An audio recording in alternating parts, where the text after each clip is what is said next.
Brought to you by V-Guard, co-powered by Sensodyne and Vimal. बोलो जुबां केसरी। क्या मुद्दे चल रहे हैं इस बार कन्नौज में?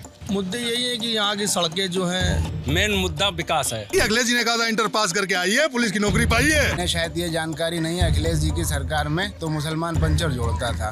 छप्पर वाले को बुला करके एक आदमी की हत्या कर दी है, वो भी मुसलमान। अखिलेश जी की सरकार में मुजफ्फरनगर में जब दंगे हुए थे तो कितने छप्पर उजाड़े गए थे।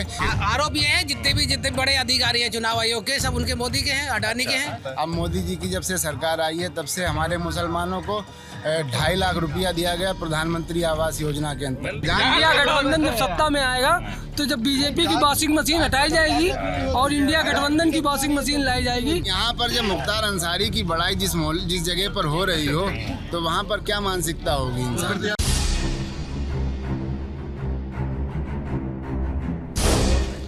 तो हम घूम रहे हैं कन्नौज लोकसभा में। आप जानते ही हैं, एक चर्चित हॉट सीट है और कन्नौज सिर्फ अखिलेश यादव चुनाव लड़ रहे हैं सुब्रत पाठक के खिलाफ, इस वजह से चर्चा में नहीं है, लंबे समय से चर्चा में रहा है अपने इत्र को लेकर। तो इत्र का काम देखने हम आए थे बजरिया शेखाना मोहल्ले में, तो हमने इत्र का काम देखा और लोगों से रिक्वेस्ट की कि भाई मोहल्ले के लोगों से बात भी करवा दीजिए कि आखिर चुनाव को लेकर क्या माहौल है, क्या मुद्दे हैं यहाँ के लोगों के, इत्र व्यापारियों के क्या मुद्दे हैं, वो समझने का प्रयास करेंगे। तो बजरिया शेखाना मोहल्ला है कन्नौज का ही, यहाँ पर हमें देखिए हमारी रिक्वेस्ट पे कई मोहल्ले के लोग जुट गए हैं, उनसे बात करते हैं, समझते हैं कि आखिर चुनाव में क्या है, मुद्दे क्या चल रहे हैं कन्नौज में, कोई मुद्दा भी है या चुनाव अपनी गति से अपनी रफ्तार से चल रहा है। किससे शुरुआत करें? आप सीनियर दिख रहे हैं, क्या नाम है आपका? जयवीर सिंह यादव। जयवीर सिंह यादव। क्या करते हैं आप? मैं आर्मी रिटायर हूँ। आर्मी से रिटायर हैं? यस। अच्छा, क्या मुद्दे चल रहे हैं इस बार कन्नौज में? मुद्दे क्या चल रहे हैं, यही चल रहे हैं विकास का। विकास का? अच्छा, किस तरह का विकास चाहते हैं? रोड, दवाइयाँ, नौकरियाँ, बेरोजगारी और क्या है जनता के लिए। सुब्रत पाठक यहाँ के सांसद हैं, पिछला चुनाव जीते थे डिम्पल यादव को हरा के, उनका काम कैसा रहा? ऐसा ही रहा, कोई अच्छा नहीं रहा। अच्छा, अच्छा नहीं रहा। नहीं रहा। क्या होना चाहिए था, क्या अपेक्षाएं थी उनसे? कोई न तो उन्होंने रोड बनाया है, ना कोई नया काम किया है, ना कोई बेरोजगारी दूर की है, तो और जनता क्या चाहिए? 5 किलो गल्ला से थोड़े ही पेट भर जाएगा जनता। एक बार फिर से बता दें, समाजवादी पार्टी की तरफ से यहाँ पे प्रत्याशी हैं अखिलेश यादव। आखिरी समय पे एकदम उन्होंने तय किया कि वो चुनावी मैदान में उतरेंगे। उससे पहले तेज प्रताप यादव, जो कि इनके भाई हैं, उनका टिकट जारी हुआ था, मगर ऐसा कहा जाता है कि कन्नौज के जो कार्यकर्ता हैं वो पहुंचते हैं समाजवादी पार्टी कार्यालय, दबाव बनाते हैं और अखिलेश यादव को मानना पड़ता है और आखिर मैदान में आ जाते हैं। बीजेपी की तरफ से जो फिलहाल सांसद सुब्रत पाठक, वो एक बार फिर से प्रत्याशी हैं, लगातार लंबे समय से लड़ रहे हैं। पिछला चुनाव उन्होंने जीता था डिम्पल यादव के खिलाफ। और बसपा की बात करें तो इमरान बिन जफ़र यहाँ से बीएसपी के प्रत्याशी हैं, 2014 में भी चुनाव लड़े हैं आम आदमी पार्टी की तरफ से और इस बार बसपा के टिकट पे हैं, उनके बारे में भी जानेंगे। क्या नाम है आपका? मेरा नाम हाफिज सैफ चिश्ती है। अच्छा, क्या करते हैं आप? Service Kanpur Kannauj transport company में। ट्रांसपोर्ट कंपनी है कानपुर कन्नौज के बीच? जी जी। तो व्यापार आपका कन्नौज में ही है? जी हाँ, कन्नौज। क्या मुद्दे हैं इस बार? मुद्दे यही है कि यहाँ की सड़कें जो हैं वो सब टूटी पड़ी हुई हैं और जो सुब्रत पाठक जी जो सांसद रहे 19 में जीते थे, उन्होंने बड़े बड़े वादे किए थे क्योंकि उनकी सरकार थी भारतीय जनता पार्टी की, और उन्होंने ये बोला था कि हमारी सरकार है, डबल इंजन की सरकार है, हम लोग काम करेंगे, लेकिन काम के नाम पे तो कुछ भी उन्होंने किया ही नहीं। और पुलिस के साथ उत्पीड़न, जैसे कि हम लोग को समय समय पता लगता रहता था कि पुलिस को धमकाना, ऐसों को धमकाना या सिपाहियों को मारना, ऐसी तमाम चीज़ें उन्होंने की हैं। और जब पुलिस को वो धमका सकते हैं तो हम लोग तो बहुत छोटे से अदना से, मतलब यहाँ की जनता है, हम लोग को तो बहुत दूर दूर तक के भागना पड़ता था, रहना पड़ता था। यहाँ की आप सूटी सड़कें देख रहे हैं, जैसे कि हम लोग परिवहन विभाग से जुड़े हुए हैं, ट्रांसपोर्ट कंपनी चला रहे हैं, तो जो आज सरकार का हाल है बसों का आप देख ही रहे हैं। कभी हम लोग सफ़र करने जाते हैं इधर उधर कानपुर कन्नौज या बरेली कहीं भी जाते हैं तो रास्ते में बस ख़राब हो जाती, धक्का हम लोग को लगाना। जैसे कि मुझे कुछ मैं बीजेपी के नेताओं से बात कर रहा था, कुछ लोगों से भी बात की शहर में, तो उन्होंने बताया कानपुर से कन्नौज के बीच में हाईवे बन गया, उससे बड़ी आराम है। तो उससे आराम तो आपको भी हुई होगी। नहीं, आराम हुई है, लेकिन तो जो हम लोग को ये पता लगा कि जो है ये तो हम लोग यहाँ से मुकामी रहने वाले लोग हैं, कन्नौज में काफ़ी सालों से रह रहे हैं, तो ये तो प्रोजेक्ट श्री अखिलेश यादव जी ने ही ये बनाया था। और उन्हें ये जो कानपुर कन्नौज वाला हाईवे जो ये अलीगढ़ वाला बना है, ये श्री अखिलेश यादव जी ने ही इसका शिलान्यास किया था। और एक्सप्रेस वे जो भी है, कभी हम लोग लखनऊ जाते हैं तो जब जब उस एक्सप्रेस वे पर चढ़ते हैं तो हम लोग अखिलेश यादव की याद आती है। एक्सप्रेस वे उन्होंने बनवाया, इसमें कोई दो राय नहीं है, मगर अगर हाईवे की बात करेंगे तो उसका तो क्रेडिट देना पड़ेगा ना आपको, बीजेपी को। नहीं, कैसे देना पड़ेगा? वो जब क्रेडिट उनकी सरकार में बना ही नहीं रहना चाहिए कि नहीं बनाया है उसको, हाईवे बनाया। मुख्यमंत्री जब अखिलेश क्या नाम है आपका? नाजिम, जब अखिलेश जी मुख्यमंत्री थे तो एज ए CM वो यहाँ आए थे, पंपी जैन साहब हैं उनके यहाँ शादी में, तो हम लोग हाईवे पे खड़े थे जब GT रोड बना नहीं था। तो जब इसी फ्लीट रुकी हम लोगों ने उनका स्वागत किया, तो नीचे गड्ढे थे बहुत।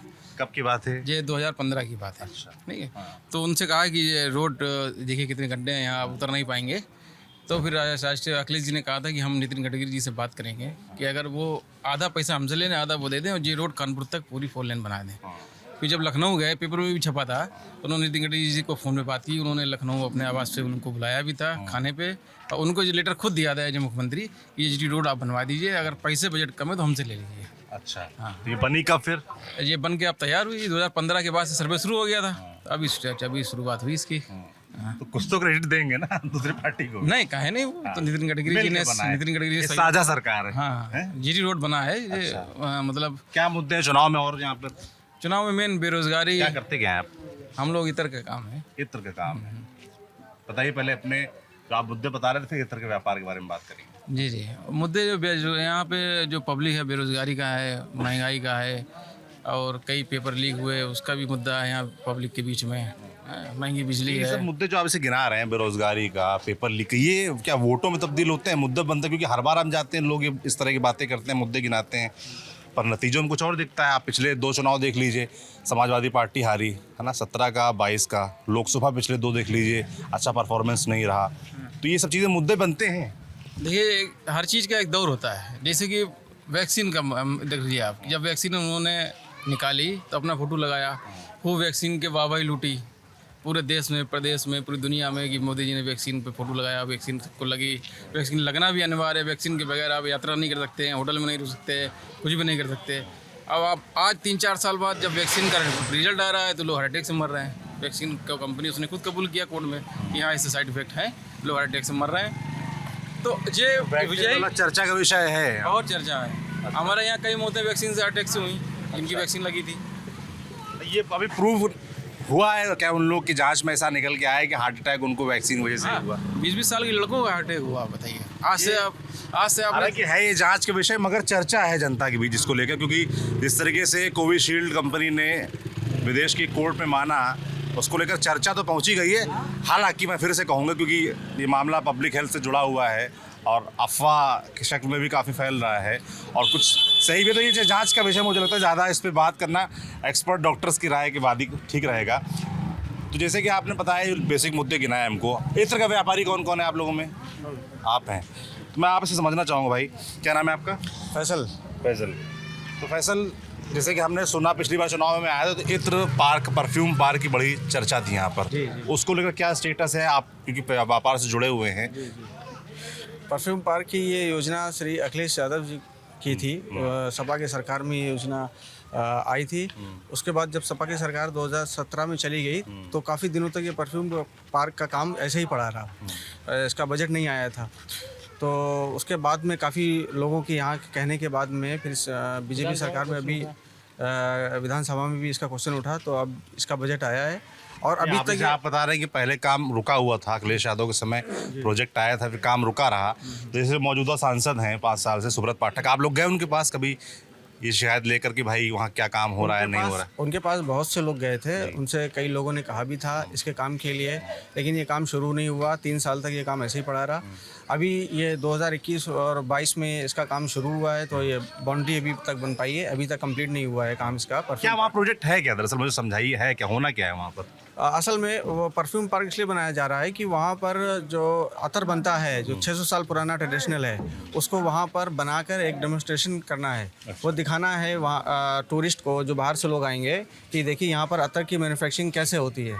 वहाँ पर कई तरह के फ्लावर्स भी लगेंगे, कई वैरायटी के फ्लावर्स लगेंगे, किन किन चीज़ों से अतर बनाया जाता है, मैन्युफैक्चरिंग होता है, कैसे डिस्टिलेशन होता है, उसके बाद उस डिस्टिलेशन के बाद फिर उसका फ्रैक्शनेशन कैसे होता है, उसकी जीएलसी टेस्टिंग कैसे होती है। ये सारी चीज़ें वहाँ पर डेमोन्स्ट्रेशन के तौर पर जो बाहर से लोग आएंगे उनको ये चीज़ परफ्यूम पार्क में दिखाएंगे कि हम लोग कैसे बनाते हैं। मतलब जो भी इस व्यापार से जुड़े लोग हैं वहाँ अपनी इंडस्ट्री भी स्थापित करेंगे और उसके अलावा वहाँ पर इस तरीके का सिस्टम भी बनेगा कि जो लोग बाहर से आ रहे हैं वो प्रोसेस भी देख सकें और जो चीज़ें इस्तेमाल हो रही हैं वो भी वहीं पर, मतलब फूल वगैरह भी खेती वहाँ पर होगी, ऐसा है? जी, फूल वगैरह की भी खेती होगी, कई तरह के वहाँ पर फूल लगाए जाएंगे और उनको खेती भी दिखाई जाएगी। मतलब एक तरह से ए से लेकर जेड तक जितना भी काम होता है, एक्सपीरियंशियल पार्क जैसा हो जाएगा कि काम भी हो रहा है और जो लोग आ रहे हैं वो देख भी पाए, समझ भी पाए कैसे क्या होता है। हाँ, कैसे क्या होता है और उससे जो बनके प्रोडक्ट तैयार होगा उसका भी डिस्प्ले वहाँ पे। प्रोजेक्ट सुनने में देखिए बहुत अच्छा लग रहा है, कहाँ तक पहुँचा है?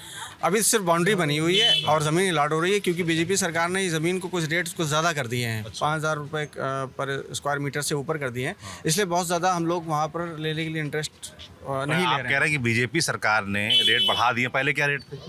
पहले रेट इसके डिसाइड नहीं हुए थे, रेट इसी में डिसाइड हुए थे, पर हम लोगों से ओपिनियन मांगी गई थी कि आप किस रेट में ये चाहते हैं।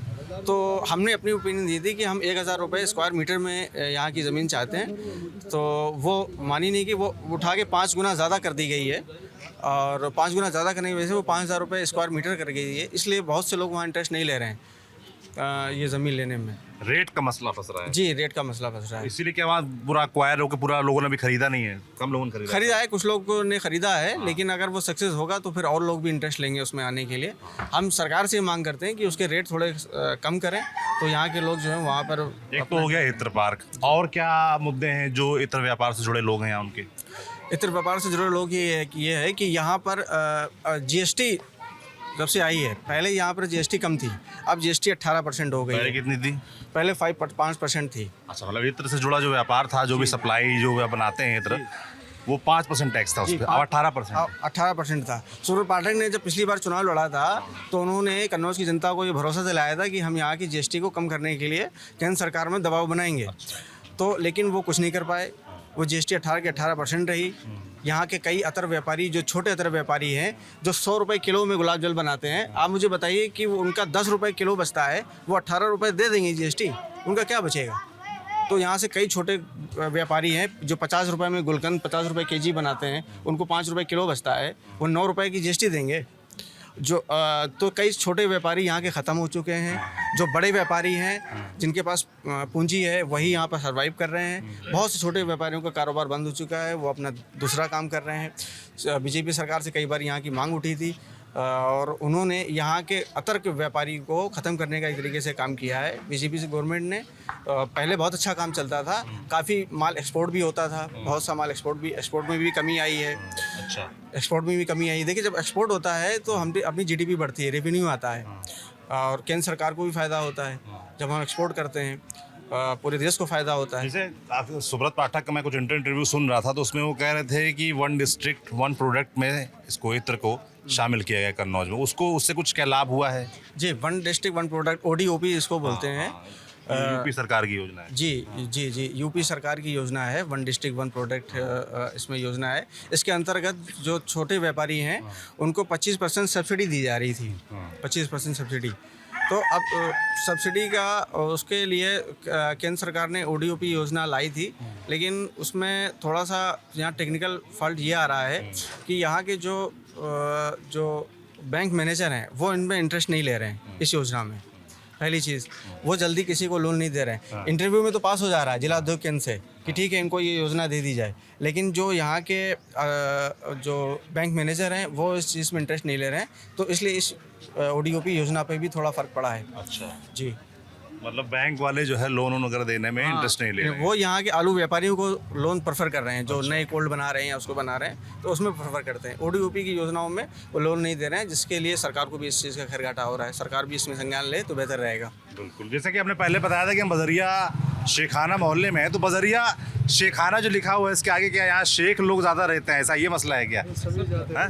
यहाँ पे सभी जाते हैं। अच्छा, शेख। क्या नाम है आपका? मेरा नाम आसिफ सिद्दीकी। अच्छा जी, सभी लोग रहते हैं। जी सभी जाते हैं यहाँ पर। शेख, पठान, माली, दलित, कुशवा, शाक्य, सभी लोग हैं यहाँ। कितना वोटर होगा इस पूरे मोहल्ले में?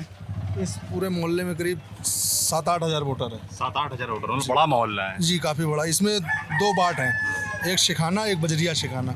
अभी आप बजरिया शिखाना में खड़े हैं, उधर रोड क्रॉस करेंगे तो शिखाना आ जाएगा। क्या फ़र्क है इन दो मोहल्लों में? कोई फ़र्क नहीं, इसमें सब मिलकर रहते हैं हमेशा। हिंदू मुस्लिम सब एक भाईचारा का मिसाल है यहाँ पे हमारा, हमेशा से रहा, आज से नहीं। और मुस्लिम आबादी इस इलाके में ज़्यादा है। जी, मुस्लिम आबादी ज़्यादा है इस इलाके में। अच्छा, तो जैसे अब चुनाव चल रहे हैं तो समाजवादी पार्टी की तरफ से अखिलेश यादव हैं, बीजेपी की तरफ सुब्रत पाठक हैं और बसपा की तरफ से इमरान बिन जफ़र। अभी मैंने देखा कि उनका काफिला भी निकला था इमरान बिन जफ़र का। तो इमरान बिन जफ़र को लेकर क्या सोच रहे हैं लोग यहाँ पर?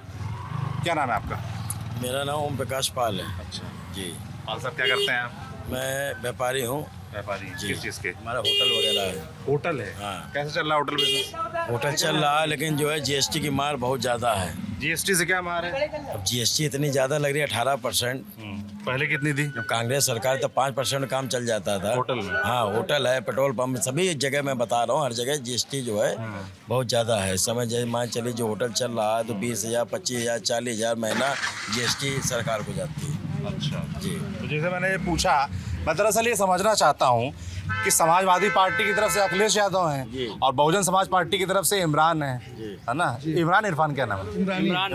इमरान बिन जफ़र बिन जफ़र है, वो तो यहाँ की मुकामी है ही नहीं ना। अच्छा। वो तो कोई जानता ही नहीं ना। आप दूसरे आदमी से पूछिए, वो कोई किसी जानता है? दूसरे आदमी, हम लोग तो सब लोग जो है हम मोहल्ले के लोग हैं, कहीं दूसरे मोहल्ले में जाएंगे, वो पता लगा कहीं कानपुर के रहने वाले हैं, वो यहाँ चुनाव लड़ने आ गए। अगर कोई वोट उनको दे भी देगा तो उनको ढूंढेगा कहाँ? क्या यहाँ से 100 किलोमीटर 80 किलोमीटर दूर जाके उनको क्या कानपुर में कोई चिट्ठी लिखाने जाएगा क्या? अच्छा, मतलब यहाँ रहने वाले नहीं? नहीं, यहाँ के है नहीं ना। वो तो बाहरी है। हम लोग यहाँ 20-25 साल से यहाँ रह रहे हैं, तो उनको कभी देखा ही नहीं ना उनको।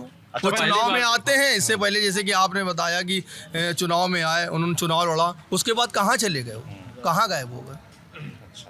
तो ऐसे इसी तरह के आरोप जो है कचहरी में था, लोगों वकीलों से बात कर रहा था, तो उन्होंने एक मुद्दा उठाया कि बाहरी वर्सेस क्षेत्रीय, और उन्होंने बाहरी अखिलेश यादव को बता दिया और क्षेत्रीय सुब्रत पाठक को बता दिया। अखिलेश यादव बाहरी हो सकते हैं, अब वो आप उनका कर्म भूमि, जन्मभूमि यहाँ मतलब भूमि ना बोलिए, कर्म बगल का ही क्षेत्र है, बगल का क्षेत्र है। सैफई है, कन्नौज, मैनपुरी सब तो यही लोग बोलेंगे कन्नौज क्रॉस करेंगे कानपुर लग जाएगा, जहाँ के रहने वाले इमरान।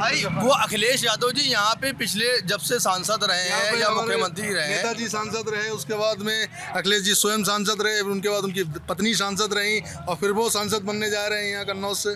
बनने जा रहे हैं? बिल्कुल बनने जा रहे हैं, 100% बनने जा रहे हैं। नेताजी ने जब यहाँ आए थे, जब अखिलेश जी को पहली बार चुनाव लड़ाया था, तो उन्होंने जनता से कहा था मैं अपना बेटा आपको सौंप रहा हूँ। उसी दिन से जनता ने जो है अखिलेश जी को अपना जो है लाल, अपना यहाँ का सम्मान लिया था कि अखिलेश जी हमारे कन्नौज के ही हैं। इसमें ये बात बाहरी और अंदर की बात नहीं आती है। जब नेताजी ने यहाँ सेवा करी, उन्होंने अपना बेटा समझ के इनको सौंप दिए, तुम्हारा बच्चा है, तुम्हारा बेटा है, तुम्हारे घर का सदस्य है, तो यहाँ बाहरी भैया कहता है, बहनें भी भैया कहती हैं। अच्छा, यहाँ का छोटा बच्चा होगा वो भी भैया कहेगा, बहनें होंगी वो भी भैया कहेगा। आप लोग कह रहे हैं कि यहीं के हैं, यहीं के मानते हैं, और तो पिछला चुनाव डिम्पल यादव लड़ी और चुनाव हार गई, जबकि सपा और बसपा, दो बड़े दल उत्तर प्रदेश के, अभेद दुर्ग सा माना जा रहा था कि दो साथ आ गए, तो कन्नौज में तो हार ही नहीं सकते। क्यों हारे चुनाव?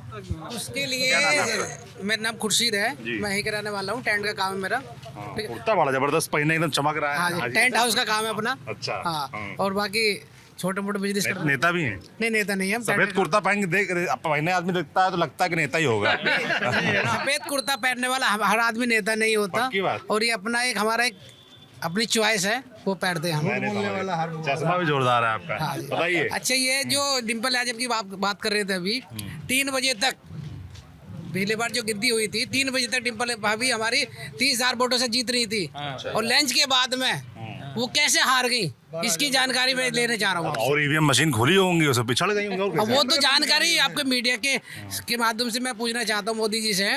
वो 3 बजे तक 40,000 वोटों से आगे थी, मैं वहीं था उस समय वोटिंग पे, और उसके बाद में 4 बजते ही वो 30,000 वोटों से हार गई थी। 13 वोटों से। 13,000। हाँ जी, तो उसकी जानकारी किसके पास है? इलेक्शन कमीशन के पास होगी क्या? ये यहाँ आप लोग के मन में क्या कोई संशय रहता है? एक बार ये पूरी सब जगह की बात कर रहा हूँ मैं। विधानसभा की जो चुनाव हुए थे उसमें भी एक मिनट उसमें भी मैं ये कहने जा रहा हूँ, विधानसभा इलेक्शन में भी 3 बजे तक पूरी हमारी उत्तर प्रदेश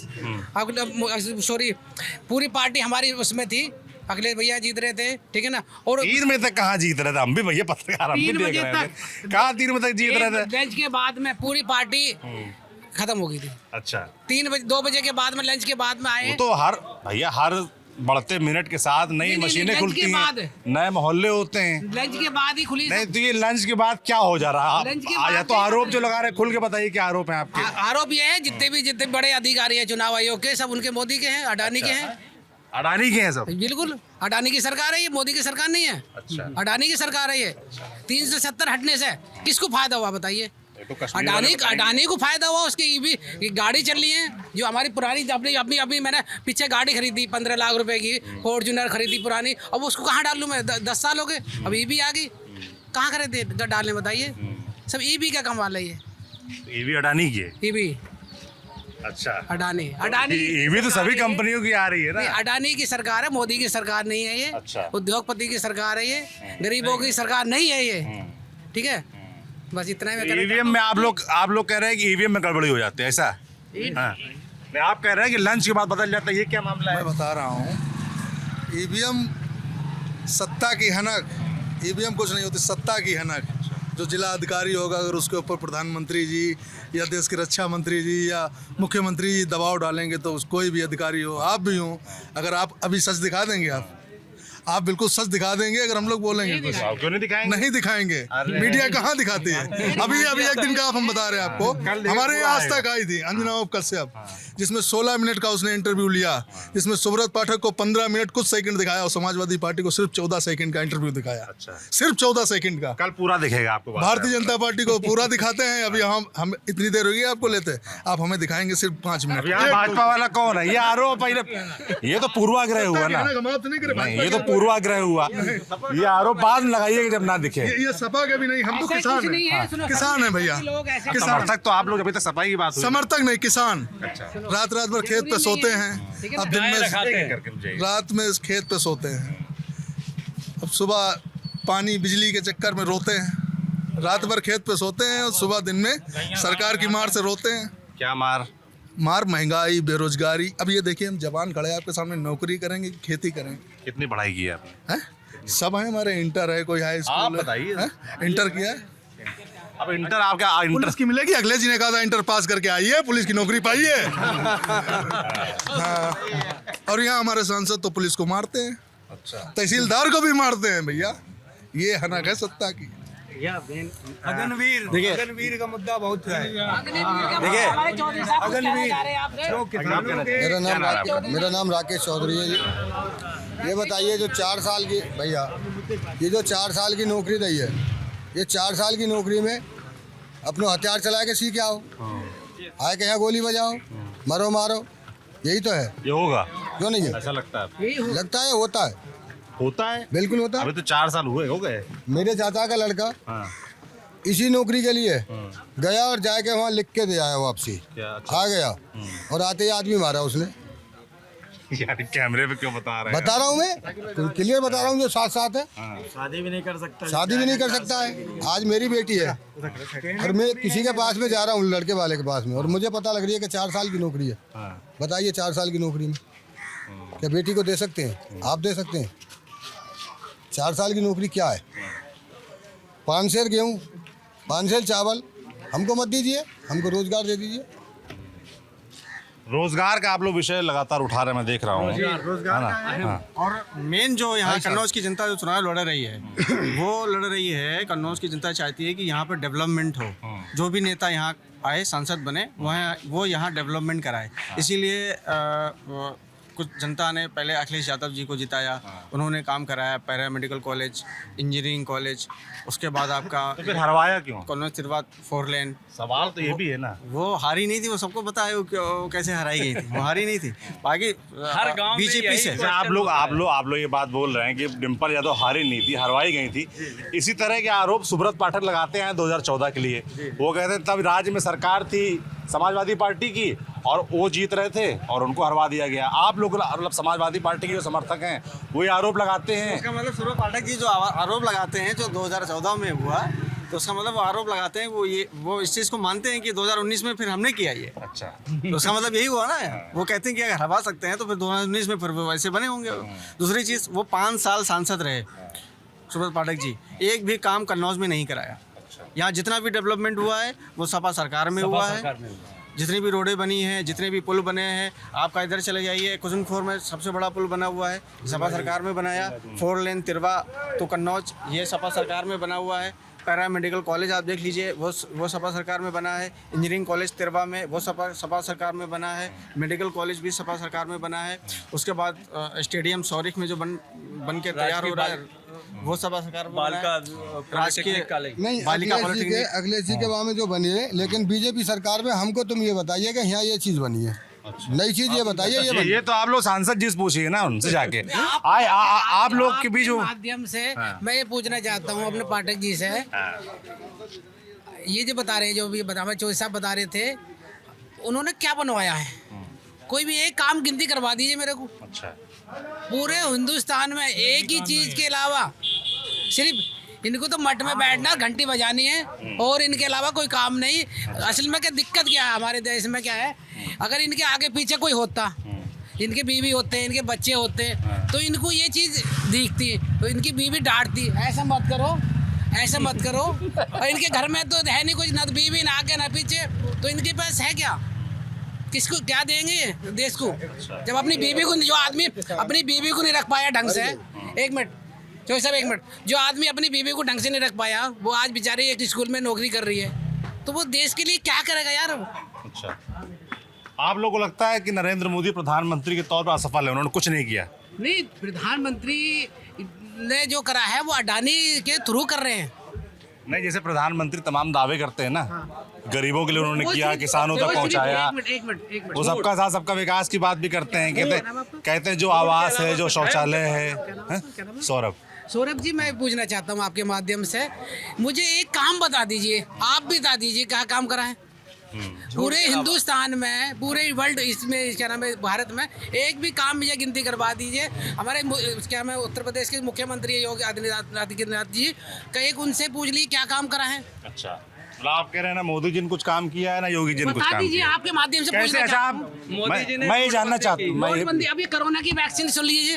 अब मेरे क्या नाम है, मेरे दोनों वैक्सीन लगी है, मेरे टेंट का काम है, ठीक है नहीं, मेरे टेंट का खुद का काम है, ये लगाओ हर जगह, तो मैं जीएसटी भरता हूँ। अब मैं कहीं एक बार पीछे बॉम्बे गया था, पीछे तो बिना वैक्सीन के मैं, उन्होंने फ्लैट में जान नहीं दिया मेरे को, तो उसके बाद आज भी मेरे यहाँ दर्द होता है वो। अच्छा, दोनों वैक्सीन लगने का मेरा ये आज भी दर्द है, ये अभी भी मेडिकल करा लीजिए मेरे, दिखवाया जाएगा डॉक्टर को? आप दिखाया जाए, वो कह रहे हैं अभी चेक करते हैं, रिपोर्ट आएगी। मैं कल गया था, परसों रिपोर्ट आएगी। अच्छा, ये वैक्सीन, ये आदमी जो मर रहा है, हार्ट अटैक से मर रहा है, ये मोदी की जी देन है, बताइए।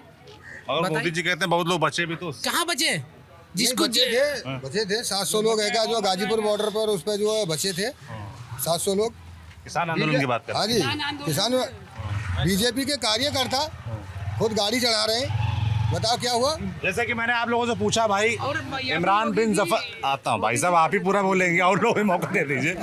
बढ़िया कुर्ता पहन के आ गए, नेताजी बन गए, क्या हमारी ये नहीं करना है ना, और लोगों को मौका देना है ना। तो जैसा कि मैंने बोला कि भाई इमरान बिन जफर को लेकर मैं जानना चाहता हूँ कि मुस्लिम आबादी यहाँ ज़्यादा है, क्या वो उनको मुसलमान वोट देगा? क्योंकि होता क्या है ना, बहुत जगह हम जाते देखते हैं कि जाति बहुत इफेक्ट डालती है, या सेम कास्ट बहुत इफेक्ट डालती है, या सेम धर्म बहुत इफेक्ट डालता है। और इसकी बड़ी चर्चा उत्तर प्रदेश में होती है कि बीएसपी के कैंडिडेट जहाँ मुस्लिम है, क्या मुस्लिम वोटर उनको बीएसपी को वोट वहाँ पर देगा? जैसे यहाँ इमरान बिन जफर हैं, वो मुस्लिम है, तो क्या मुस्लिम मतदाता?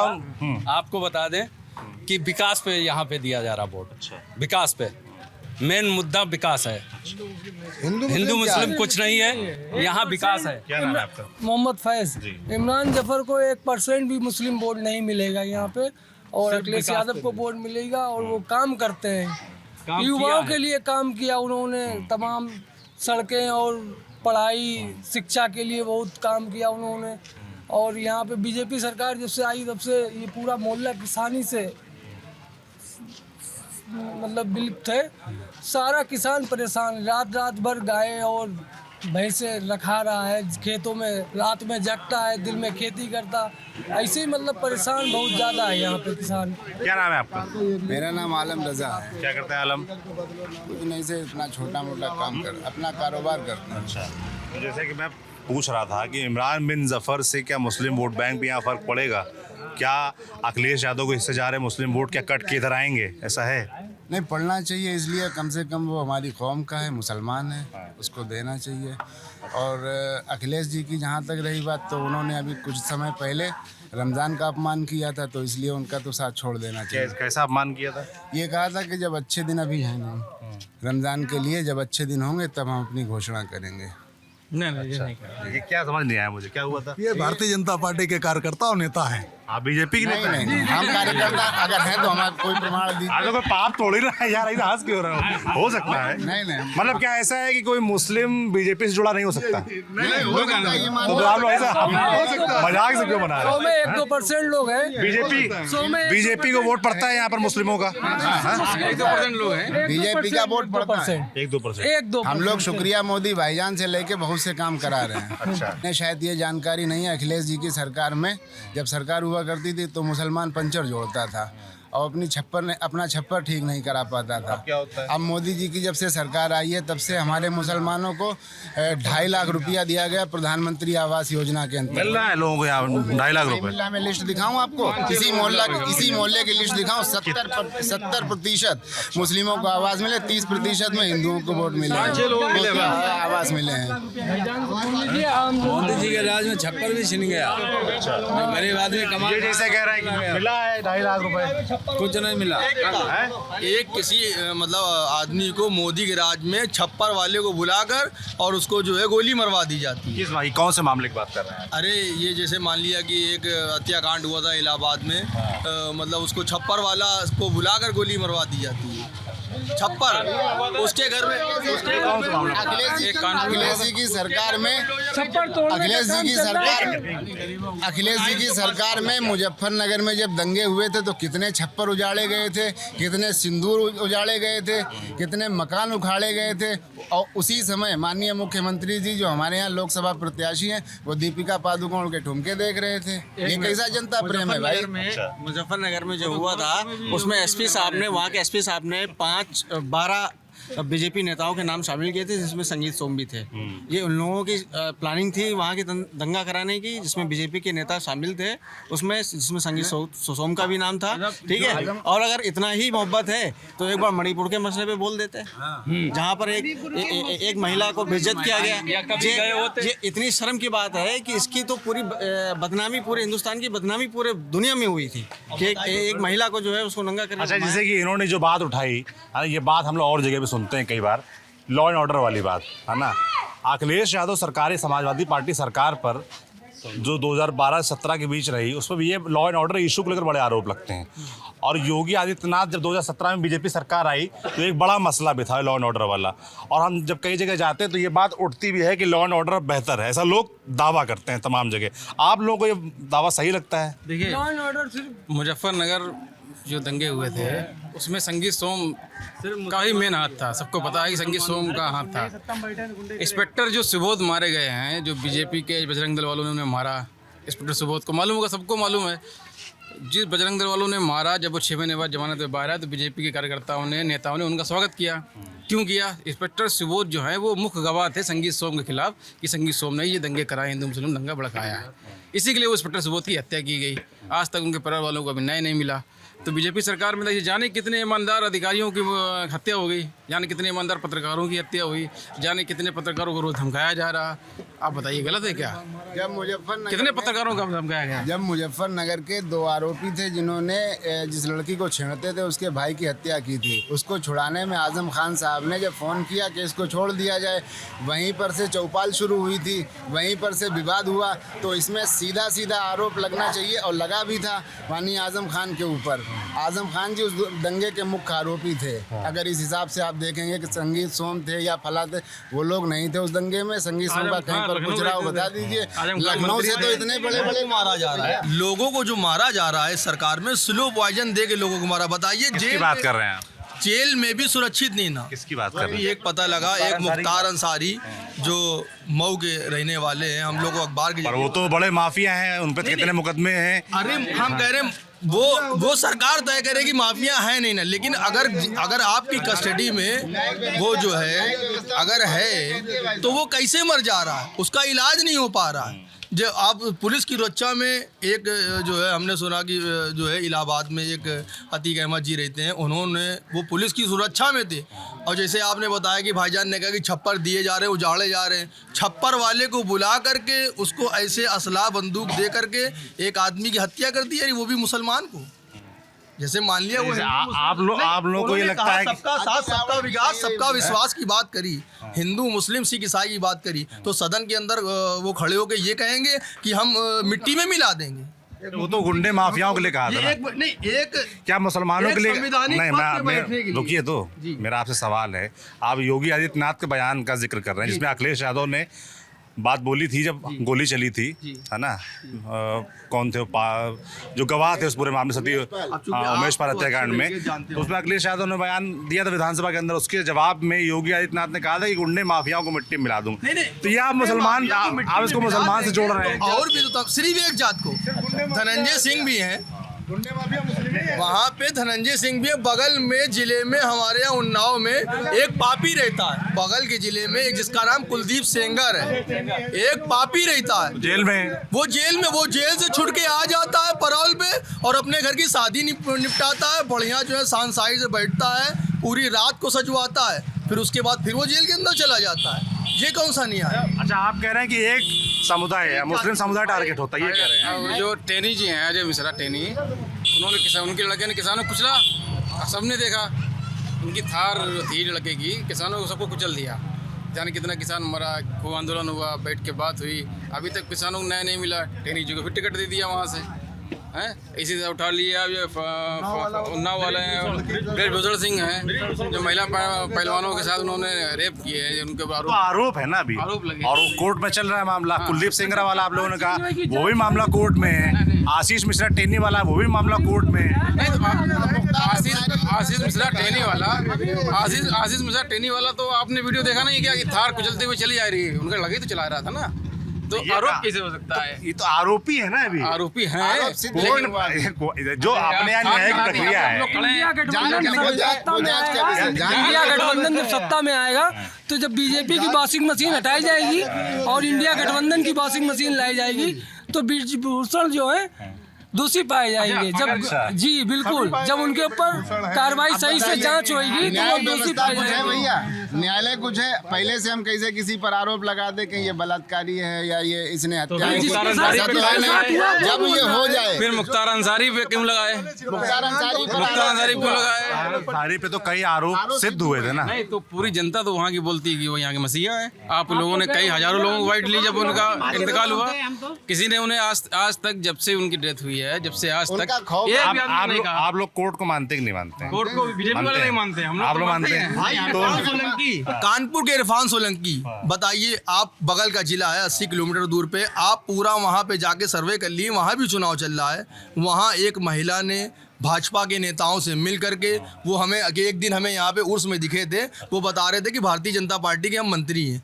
वो पार्टी के मंत्री संतरी कुछ नहीं ना, झूठ मूठ के वो नेता हैं। यहाँ आए थे दरगाह पे भी झूठ बोलने आए थे। यहीं पे अभी राजगीर शरीफ में उर्स था अभी 10-15 दिन में कि वो मंत्री, वो इरफान सोलंकी पे झूठे आरोप लगा करके वो उनको सुरक्षा और गनव दे दिए गए और झूठे में सबको बता रहे हैं यहाँ हम लोग के महल्ले में आकर कन्नौज में कि हम मंत्री हैं योगी सरकार के। कहाँ से मंत्री हैं? ये झूठे मंत्री हैं। बताइए, एक विधायक के ऊपर जो है वहाँ पे कानपुर में शायद सपा का विधायक है, शायद सपा का विधायक है, उसके ऊपर आरोप लगा रहे हैं और उसको जेल भिजवा रहे हैं और उसको तारीख पे तारीख, 1 तारीख 2 तारीख, अभी तक के हम लोग ने अभी पेपर में पढ़ा था, उत्तर प्रदेश वाला जो पेपर का एक पेपर आता है, हम लोग कन्नौज में पढ़ लेते हैं कि 6 तारीखें अब तक मिल चुकी हैं उसको, इरफान सोलंकी को। अभी उसका न्याय नहीं हो पा रहा है, जबकि करता था हमारे जैसा, जैसे ये लोग हमारे ऊपर एकदम हंसने लगे थे, इसी तरीके से मुनीष मिश्रा हत्याकांड हुआ था, कन्नौज में बहुचर्चित कांड हुआ था, तो उसमें यहाँ से सर गिफ्ट पैक होके गया था लखनऊ में, और उनकी लाश बिना सर की मिली थी। तो हम लोगों को खुद डर रहता है कहीं कुछ जितना बड़ा अपराधी उतना बड़ा, ये भी आरोप है ना? नहीं आरोप, हाँ आरोप है, लेकिन जैसे ये हमारे पास गया था, अब कहाँ गया था ये तो वही लोग जाने, लेकिन सरकार में अब ये लोग आरोप, कोरोना में किस तरीके से मारा गया, हम लोग लाशें परिवार के कि वो उसकी किडनी निकाल ली गई, उसका दिल निकाल लिया गया, भाई पन्नी में पैक करके रख दिया गया। हमारे बाबा मरे, उनकी आंखें पता लगा है नहीं ना, मालूम पड़ा हम लोग चुप्पे से लाओ खोले तो ले आंखें नहीं ना। अरे जिंदे आदमी को मारे डालने। अब बताइए, हमारे जो है अभी यहाँ पे कन्नौज में उधर जो है ठेकेदार, उधर जो है कन्नौज जो स्टेशन के बाद है, वहाँ मेरे रिश्तेदार रहते हैं, वहाँ के एक्सपायर हो गए 25 साल लड़का, उसको जो है अटैक पड़ के उसकी मौत हो गई। तो हम लोग का अगर परिवार के लोग अगर ऐसे मर जाए, हम लोग को भी डर लगने लगा है, वैक्सीन लगवाइए कि कहीं मर ना जाए। अब तो चुनाव में वोट डालने का मन जैसे करता ही नहीं है कि भैया वोट कागज डाल के कहो वोट दे दे तो पहले मर जाए। अब तो आपको भी एक चीज आपको सच दिखाना पड़ेगा। अरे अच्छा बोलिए आप भी लंबा जी, हम भी लंबा जी, अच्छा सोचिए, अच्छा बोलिए। आखिरी सवाल मेरा आप लोगों से ये है कि लोकल प्रत्याशी देखकर वोट पड़ने वाला है कि पीएम नरेंद्र मोदी, सीएम योगी, जो नाम चलता है पीएम योगी मोदी का, इनके नाम पर वोट पड़ता है? देखिए हम बताएं, कन्नौज में जो भी विकास हुआ है सब समाजवादी पार्टी की सरकार की देन है। अभी तक विकास कार्य यहाँ पैरामेडिकल हो, चाहे कैंसर इंस्टीट्यूट हो, चाहे हृदय संस्थान हो, इंजीनियरिंग कॉलेज हो, चाहे सेंटर ऑफ एक्सीलेंस हो, चाहे इधर पार्क आप ले लो, चाहे इंटरनेशनल मंडी ले लो, आप सारा काम समाजवादी पार्टी की देन है। वो काम जो चल रहे थे समाजवादी सरकार में, वो बीजेपी अभी तक पूरा नहीं करा पाई है। यहाँ तो स्टेडियम था इंटरनेशनल, वो भी नहीं बना पाए लोग। जो बात करते हैं नौजवान, क्या नाम है आपका? मोहम्मद सैफी। क्या करते हैं सैफी जी? हम अपना अगरबत्ती का काम करते हैं। अगरबत्ती जी, प्रोडक्शन करते हैं जी। अच्छा, क्या उम्र है आपकी? जी हम 22 साल। क्या पढ़ाई की है आपने? हमने ग्रेजुएशन की है। ग्रेजुएशन, तो अपना खुद का काम करते हैं? जी। स्वरोजगार? जी। जैसे कि ये काम कब शुरू किया? पारिवारिक काम है कि शुरू किया आपने? फैमिली का काम है जी। अच्छा, क्या मुद्दे हैं आप नौजवानों के, क्या मुद्दे हैं क्षेत्र के? मुद्दा ये है कि आप हिंदू मुस्लिम छोड़ दिए, साइड में रखिए उसको बात ही छोड़ देते हैं। अब मैटर आता है कि जो कन्नौज में क्या काम हुआ है। आप खुद मेरे मोहल्ले में घूम रहे हैं, आपने रोडें देखी हैं ज़्यादातर, अभी जहाँ खड़े हैं यहीं पे देख लीजिए आप, कितनी अच्छी बनी है। इतने साल हो गए रोड बनी नहीं है, देख लीजिए कहाँ तक है। ठीक है, तो भाई कैमरा आगे तक देख लीजिए, मेन में रोड की हालत देख लीजिए कितनी ख़राब है। ठीक है, ये देखिए। अब लेते हैं, योगी सरकार ने एक चीज़ अच्छी की है कि उन्होंने 5 साल राशन फ्री कर दिया। फ्री तो किया है, लेकिन क्या दे रहे हैं अब? गेहूँ उन्होंने 1% पे 1 किलो रखा है सिर्फ। अब 1 किलो में महीना भर इंसान चल जाएगा? इंसान को वो चीज़ दिया है जो इंसान खाता नहीं है, बाजरा। मतलब बाजरा दिया जा रहा है, गेहूँ क्यों नहीं दिया? गेहूँ सिर्फ 1% पे 1 किलो, 1 किलो में महीना तो चलना नहीं है। अब वो गेहूँ कहाँ जा रहा है बताइए? और गेहूँ के रेट इस टाइम देख लीजिए क्या चल रहे हैं, 25, 26, 27, इससे कम है नहीं। अब वो कहाँ जाएगा वो सबको पता है।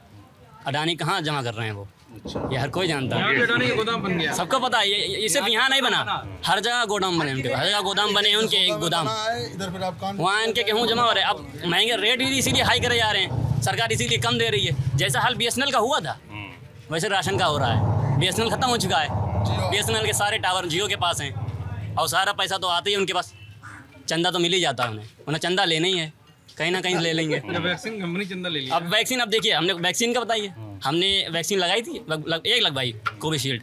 जब टाइम पूरा हुआ, जिस दिन टाइम पूरा उस दिन अगला मैसेज अपने आप आ गया। जब मतलब वैक्सीन एक ही लगी, मैसेज दोनों मेरे, मतलब मैसेज दोनों आ गए। अच्छा, अगली बार अब बताइए दूसरी वैक्सीन कहाँ लग गई हमारे? हम तो गए भी नहीं लगवाने, टाइम आने से पहले मैसेज आ गया मेरे पास। तो ये घोटाला हुआ नहीं हुआ? अब ये मेरा इकलौता हमारे साथ नहीं हुआ। अब यहाँ कितने लोग होंगे जिन्होंने एक लगवाई और दूसरी लगी नहीं उनके, क्यों? क्योंकि उनके पास मैसेज आ गया, उन्हें क्या ज़रूरत थी। यहाँ तो लोग पहले वैसे भी बचना चाह रहे थे, उन्हें भरोसा ही नहीं था वैक्सीन पे, और वही हाल हुआ जो निकलना था। लेकिन अब ना पहले डर था ना अब डर है कि वैक्सीन से मरेंगे। मौत आएगी तो आ जाएगी। ज़्यादा वोट इस इलाके में किसको पड़ने वाला? बीजेपी को, समाजवादी पार्टी को, अखिलेश को? जीत कौन रहा है कन्नौज में? समाजवादी पार्टी जीत रही के भाई लोग रहते हैं यहाँ, मुख्तार अंसारी के भाई लोग ज्यादा रहते हैं। देखिए ये कहने का क्या तात्पर्य हुआ आपका? इससे ये है कि अब आप समझ लीजिए कि यहाँ पर जब मुख्तार अंसारी की बड़ाई जिस जगह पर हो रही हो तो वहाँ पर क्या मानसिकता होगी इंसान। और देखिए यहाँ पर सिर्फ विकास के नाम पे वोट पड़ेगा। विकास के अलावा ना हिंदू मुस्लिम चलेगा, ना जातिवाद चलेगा, ना धर्म चलेगा, सिर्फ विकास चलेगा। चलिए भाई, तो ये है कन्नौज के विकास बजरिया सिखाना। पीछे देखते रहो, बजरिया सिखाना के लोग जिन्होंने अपना पक्ष रखा, अपने मुद्दे रखे। आपको ये बातचीत जैसी भी लगी हो हमें कमेंट बॉक्स में जरूर बताएं। बाकी देखते रहिए TV9 डिजिटल। शुक्रिया।